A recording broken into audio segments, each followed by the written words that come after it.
Hello, I'm Henry Emmons, and welcome back to Joy Lab. And I'm Aimee Prasek. We are in our element of humility, and we are knowing ourselves. That's what we're working on today. We're following humility researcher Dr. Daryl Van Tongeren's framework here, with the idea that humility includes knowing ourselves, checking ourselves, and going beyond ourselves. So we dug into that last episode. We'll hit those other two later. As I said, today is about knowing ourselves. And I love that this is a start of humility. So do I. I think the order that these are in is just great. So know yourself first. It's just foundational, isn't it? Yeah. You know, because if you don't have a clear, honest sense of who you are, then checking yourself is hard to do, or it comes across as being kind of harsh, self-critical or defensive. And going beyond yourself, opening to others with genuine humility, that's really tough to do if you haven't first made peace with yourself. So let's start here. And it's sometimes uncomfortable, I think, this work of really seeing ourselves honestly and clear-mindedly. Yes, well said. The uncomfortable work of really seeing ourselves. I totally feel that. And the freeing work of it. We'll get into all that. So we defined, as I said, humility last episode, noting that it's not the opposite of confidence. It doesn't include harsh self-criticism or self-sacrifice, as you noted, Henry. Humility means that we have an accurate, grounded sense of who we are. It's not inflated. It's not deflated. And I'll say that discomfort is why using humility as a path to seeing ourselves is so essential, because humility really requires us to kind of anchor that search with truth, with self-compassion, with self-worth. And we did an episode a while back around this idea that you are a person worth knowing. I love that. And that's what this is. Humility requires us to believe that we are a person worth knowing. And so is everyone else. We value ourselves and others because we have value and they have value. It's just inherent. And if you don't have value for yourself, that's not humility. It's maybe martyrdom. It's maybe self-sacrifice. We talked about that. And if you don't value others, that's moving into arrogance or narcissism. And I'll say, interestingly, who do you think scores themselves higher on humility? Like, what group of people? Like nuns, folks who work for nonprofits? Anybody? Shout it out loud if you're on the train with the earbuds. It's people with narcissistic traits. Oh. Isn't that great? I love that. They're even the best at that. Yeah. But to me, it's just such clear evidence that this matters to us, right? Like, that is important. It's so important that if I'm scoring higher on narcissistic traits, I want to make sure I'm humble. So I think that's an interesting little quirk that many of us have too. So we'll talk about that more. So we have to know ourselves, or we'll think we're humble when we're maybe instead harming ourselves, because narcissism can certainly harm others as well, but it is certainly a self-destructive energy. And so I think there is this really great paradox that comes with knowing ourselves through this lens of anchoring in humility. And it's that as we gain more humble self-knowledge, we become less preoccupied with ourselves. We can avoid rumination and self-criticism a bit more often. We can avoid self-absorption, even though we're engaging in this practice of self-study and self-knowledge. And that is really grounding, because we're able to then see our strengths more clearly. We can see our limits more clearly without spiraling into shame or harsh self-judgment or trying to overcompensate. And then, we can recognize patterns in our thoughts and our emotions and behaviors in such a way that invites change if we want it. It's sort of that paradox as well of change that Carl Rogers noted when he said it's only when I accept myself that I can change. So that's what this is about. Hmm. Yeah, let me add a little bit more about this reflection versus rumination. These are both happening in our minds, but I think they're really different from one another. And, this is where a lot of people get stuck. Rumination, in fact, is getting stuck in your thoughts. Yep. It's just over and over. So reflection, I think, is when we look at ourselves with curiosity and compassion. So it's asking, what's happening here? Or what can I learn? And it's observing your patterns, but not judging yourself. So observation without judgment. It's just like you might watch the clouds go across the sky. You're just interested. You're not judging them typically. Now, rumination is really different. It could hardly be more different. It's repetitive. It's usually harsh. There's an edge to it. It doesn't lead anywhere. It just loops over and over again. So it's that voice that might say, why did I do that? Why did I say that? What is wrong with me? I'm always messing things up, round and round. There's just no exit for that. And research shows that self-focused attention, when it is ruminative, is strongly, strongly linked to both anxiety and some forms of depression. But when we're self-focused with our attention guided by self-compassion, that reduces anxiety and depression. Same underlying action, just a very different quality to it. So the one tears you down, the other literally builds you up. And so when we talk about knowing yourself, we're talking about reflection, not rumination. We're looking clearly, but kindly, compassionately. We're holding our self-awareness loosely. Yeah, I love that distinction. Your description of rumination and going round and round with no exit reminds me of National Lampoon's European Vacation when Clark is on this roundabout.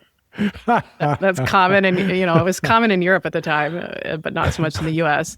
And he's going around, and at first it's like kind of cool, and then it starts to turn into this like terrifying loop because he can't get into the left lane to exit.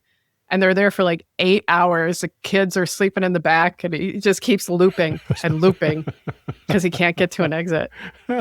That's a pretty good visual, right? For That's rumination. Absolutely. Yeah. And humility can sort of help us move over a lane and exit the circle. We can go see something else.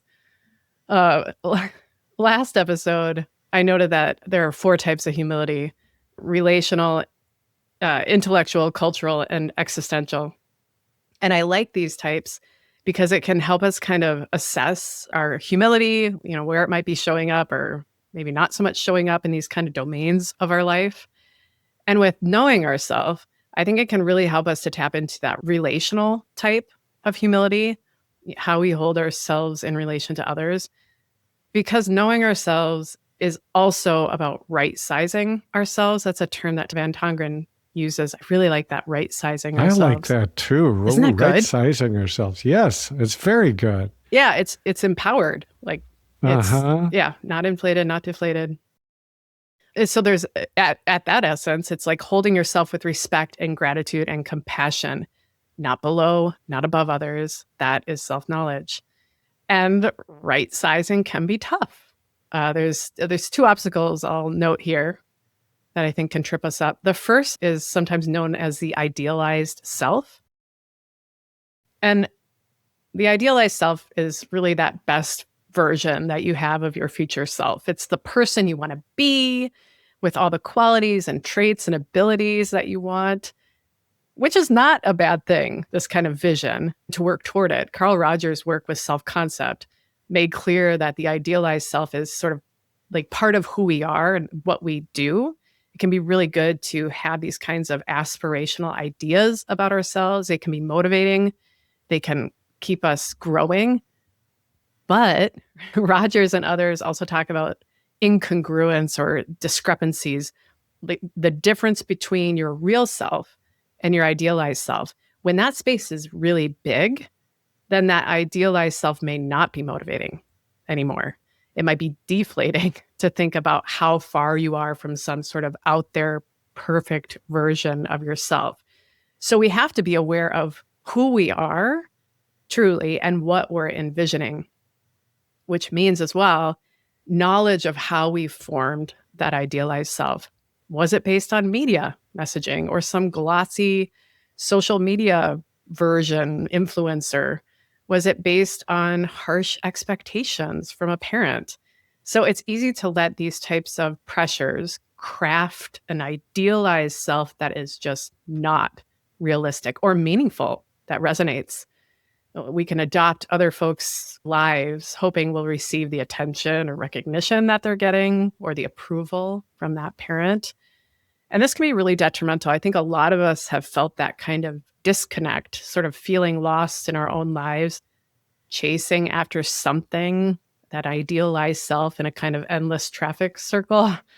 So if we want to know ourselves, it's the real self we have to get to know, one that is connected, interconnected, one that is humble, resilient, worthy. All those things are part of us. And when we build an idealized self based on that, then it can be really motivating. It can be really empowering. The second obstacle is something called the better than average effect. Let's do a quick experiment. Imagine you're in a room with 99 other folks, and everyone takes a survey assessing just general intelligence. And you all get ranked 1 to 100, right? Everybody gets a number based on general intelligence. Where do you land? So just let the number pop up in your head. Henry, do you want to share yours? No, I do not. I think the first time I did this, I want to say I was like 65, 8, and I probably picked a funny number between 65 and 70 because I can't just pick a normal even number. So maybe you said that too. If you said between 60 or 70 or so, then welcome to the club of impossibility. Because the idea there is that the majority of ourselves, so there's been some great research on this, the majority of ourselves put ourselves above average. So 70% of us are not smarter than 70% of other people. It's just not possible. So, and we all do it. This is not something other people do, which would be another example of the better than average effect. You're like, I don't do that. So as much as we talk about our negativity bias, or we hear about that a lot, us humans do have a positivity bias too. And it protects our ego a bit.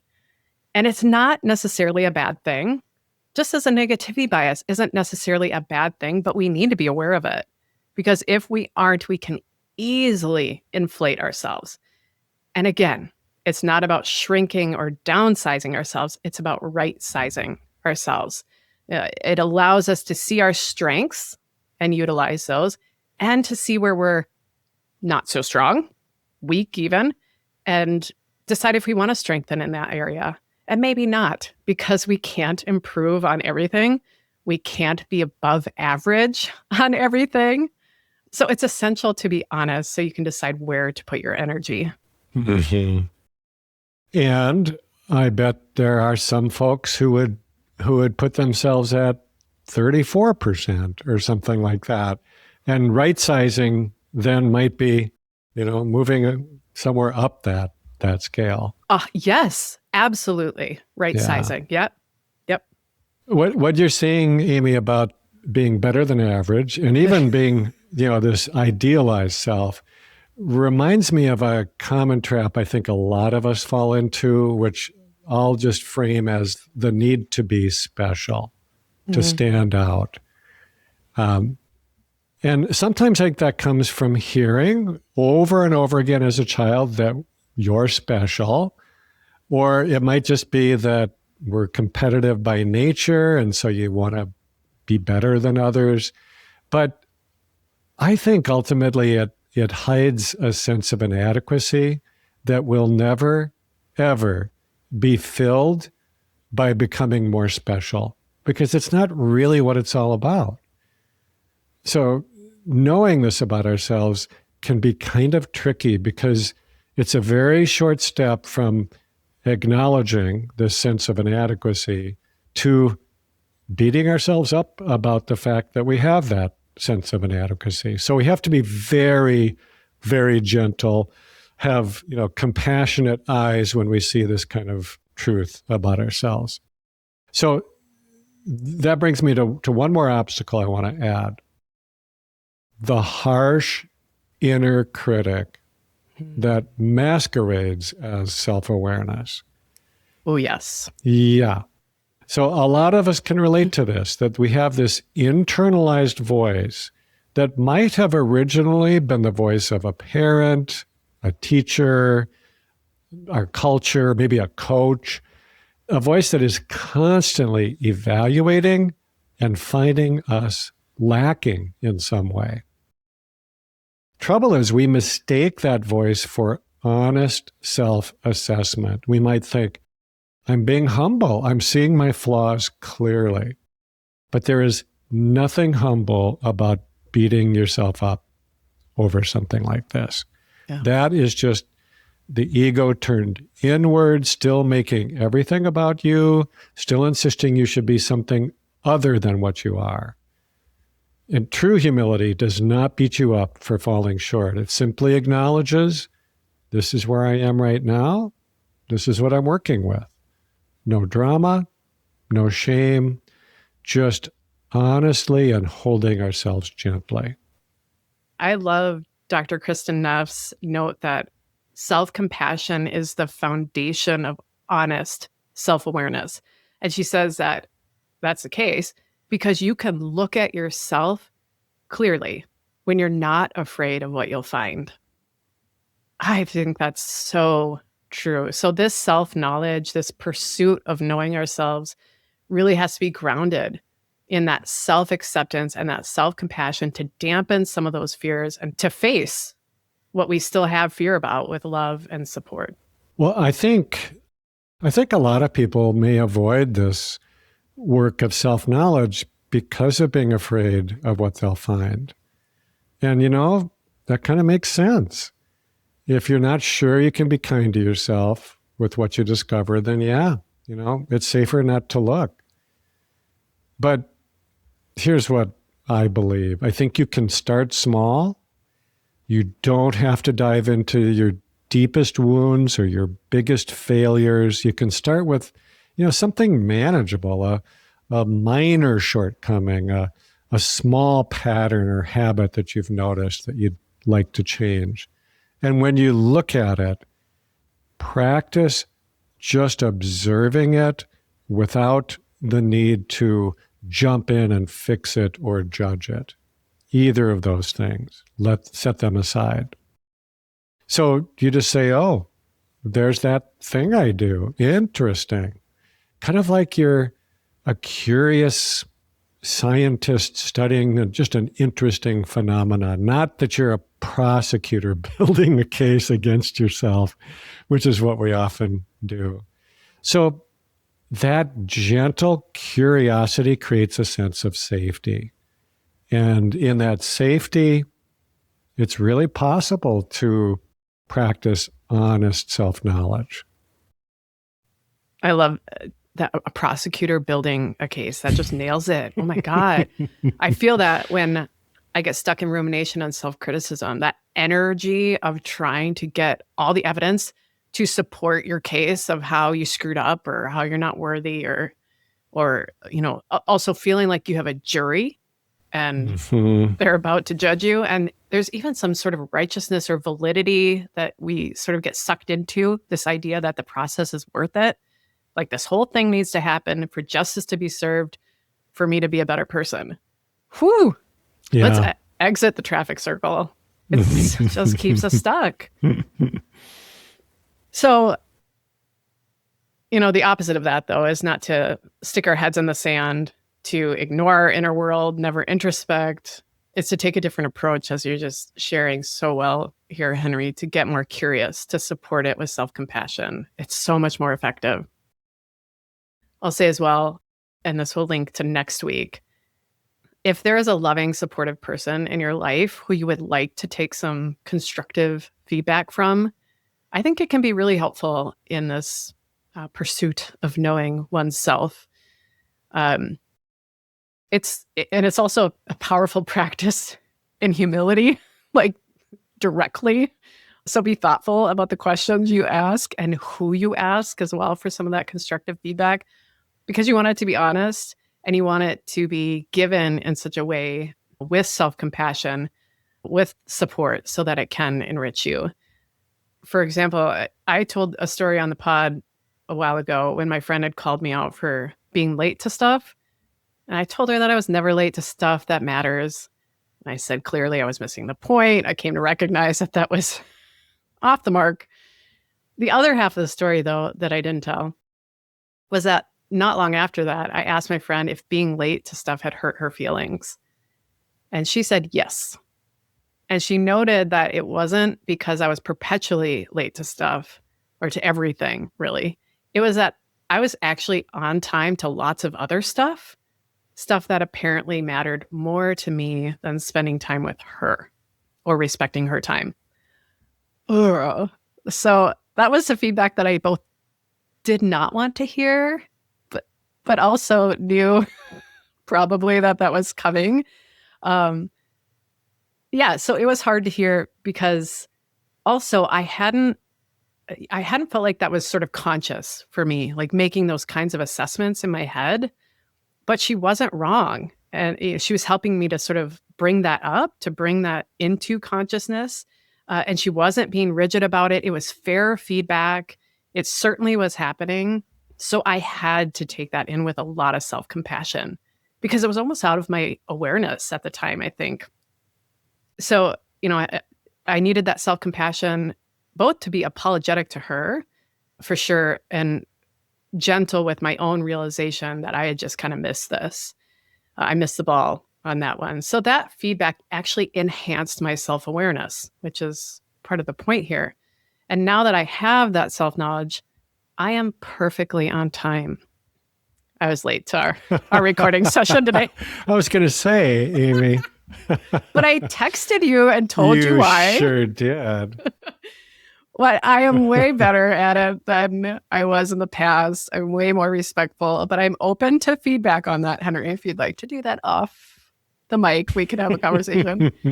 Hence the practice of humility. It is a process, and it can be really helpful to have a loving support who can offer you some other insight, some other perspective.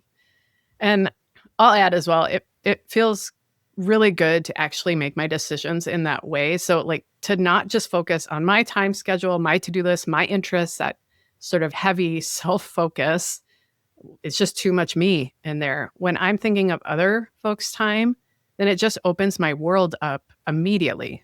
Just that little notion of opening up to something other than myself. I feel a bit more connected just through that cognitive shift. And I can start to see the bigger picture when I'm making decisions, other decisions. Yeah. Well, before we close, let me just add one little additional practical tip for this practice of self-knowing. Keep a simple journal, just a really, really simple journal. It doesn't have to be the details of what happened to you, but more what you noticed about yourself. So, maybe just even once a week, you sit down and write a few observations from the week. I noticed I felt defensive when someone questioned what I was saying. Or I noticed I felt energized after helping a friend or a neighbor. I noticed I avoided having that difficult conversation again. So, no analysis, no judgment, simply noticing. And over time, you'll see some patterns emerge. And those patterns, if they're seen clearly and held gently, as we've been talking, they can really become the foundation for growth. That is humble self-knowledge, not making yourself smaller, but seeing yourself clearly. And from that clarity, choosing who you want to become, one small choice at a time. Yeah, one small choice at a time. I love that. That's a great practice. If you're in the Joy Lab program, head to your experiment. You can certainly add that journaling practice, but we'll work through a kind of self-compassion, self-reflection practice that gets us through some of these obstacles and that you can really do over and over again. You could integrate that journal exercise with it toward this lifelong journey of knowing yourself in this more loving and true way. So next week, we are going to check ourselves, which is hard, but not as terrible as it sounds. It is empowering. It's an essential part of growth. So be sure to tune in then.